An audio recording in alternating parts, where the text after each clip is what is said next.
Hello everyone and welcome to Don't Be Bored. Today I'm joined by Adam Porter, designer of games such as Pikoko, Doodle Rush and many more. You might also know him as Adam in Wales from his YouTube channel.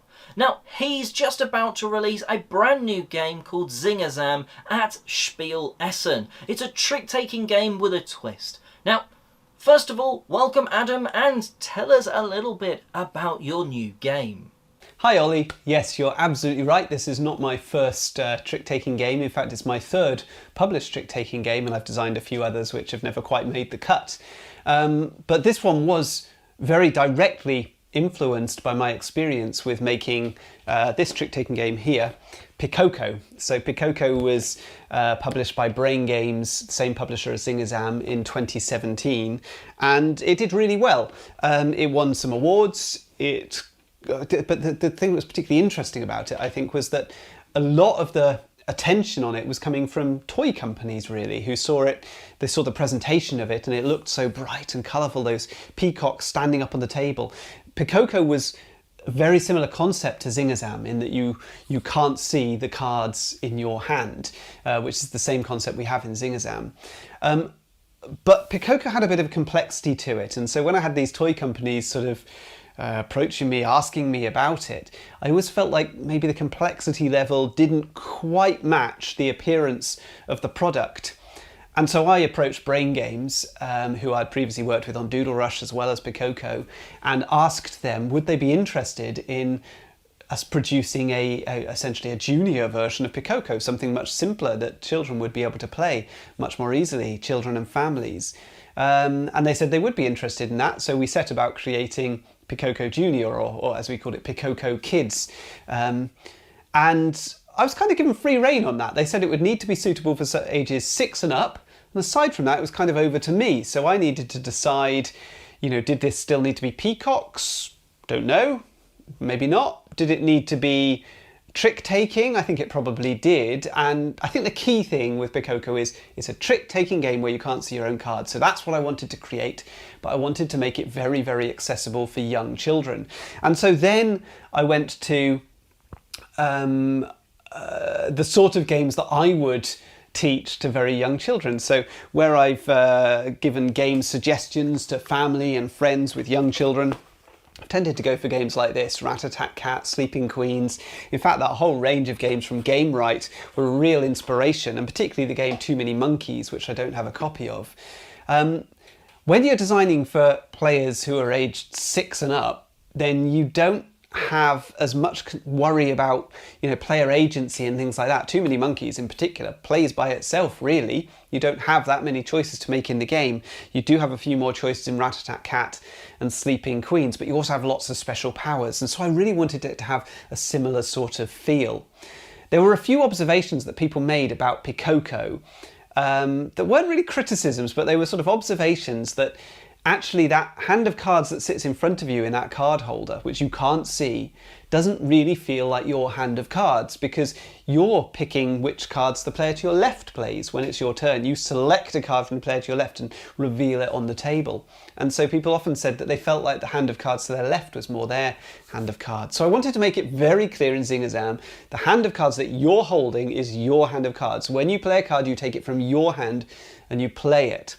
So that led me to think about, well, what can you do with that as a mechanism? You could make it a deduction game where you're looking at all the other cards around the table and trying to deduce what's in your own hand. Maybe you'd ask the other players for clues, or they would give you clues like you might in Hanabi.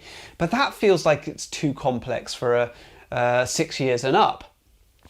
So I decided to go for something much more simple. You play a card, you go around the circle, whoever played the highest card essentially wins, but the cards all have special powers on them.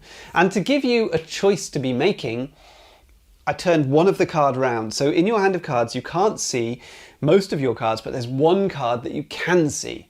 And you have to decide, am I going to play the card that I can see where I know its value, it may be mid-range, or do I go for one of the unseen cards where I don't know its value and I know there's a higher one in there, but I can't be sure which one it is? And so there's that sort of push your luck aspect to it. And throughout the game, with the card powers that you get to play, more of your cards will flip around and you gain more control as the game goes on. And I think this makes it engaging for adults as well as children, although it is primarily aimed at those sort of younger age groups. I really like that sort of twist that you've put on the game with one card starting facing you. That sounds like it does give you that little extra sort of knowledge and choice in, oh, do I play the one I can see? So I really like the sound of that. What has been the best and the worst parts about the designing sort of process that you've gone on? I think the most fun thing of developing the game really was coming up with all the card powers, because every single card in this game has a different power on it. And I say that all players have the same powers in their hand. They've got 8 cards, so there's 8 different powers in the game. And trying to work out what those powers should be was really fun, because you're thinking about what can a child handle, what's familiar to them. And while us sort of adult gamers might, look at some games and think, well, that's not really a good sort of power that I would want in a game, lose a turn or steal something from another player. Children kind of expect that stuff and enjoy that stuff to a degree. But there's a balance to be found there. And so working out what these powers should be, every time you play a card in Zing-a-Zam, the power sort of happens. And it might mean that maybe you give a card to another player, or maybe you take a card from another player. It might mean that you get to choose which card the player to your left plays, which is a little wink to Pikoko, which went before. It might be that they miss a turn. It might be that you play a mirror, which lets you copy a power belonging to one of the other players that they've previously played. If you play a 1, which is the lowest card, that will win any trick that has an 8 in it. So there's all these nice little powers that are themed around the spells that these characters are going to be playing.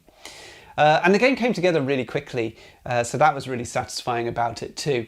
The worst thing about the process undoubtedly was the pandemic, which really got in the way and delayed everything. I think this game probably would have been out by maybe 2020 if it hadn't been for the pandemic sort of knocking stuff back and back and back again.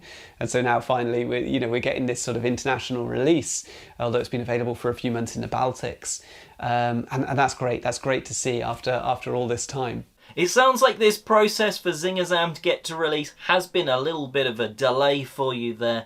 But where can people find out about the game, which is going to be releasing at Spiel Essen? Where can people find out a bit more about you, about the game, etc.? So if people want to find out more about the game, then I would suggest they go to Board Game Geek and look up Zing-a-Zam on the Board Game Geek database, and you'll find all the information about the game on there. But you could also you could look at the Brain Games YouTube channel or join their Facebook group, and they've got videos about Zing-a-Zam where they teach you how to play. They've got trailers on there. You could also use the Dized app, D-I-Z-E-D. That app is fantastic at teaching you how to play a game and dealing with rules queries and things like that. And there's a really good explanation of how to play Zing-a-Zam on that app. So those are all really good ways of finding out about it. Thank you very much, Adam, for joining in today. It's been great to have you on the channel. And a quick one before you go. What are you looking forward to at Spiel Essen yourself? And which games am I interested in at Essen Spiel? To be honest, I haven't had a really detailed look, because I've been focusing more on which publishers am I going to be pitching new designs to and things like that.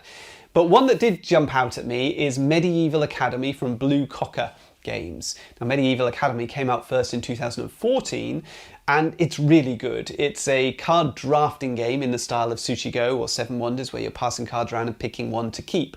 And it's had a total overhaul, it looks like. It's got totally new artwork, it's got this one big board, but it was a really good game before, so I can only imagine that it's going to be even better now, sort of 9 years on with this new version. So that's certainly one of the ones that I'll be looking out for.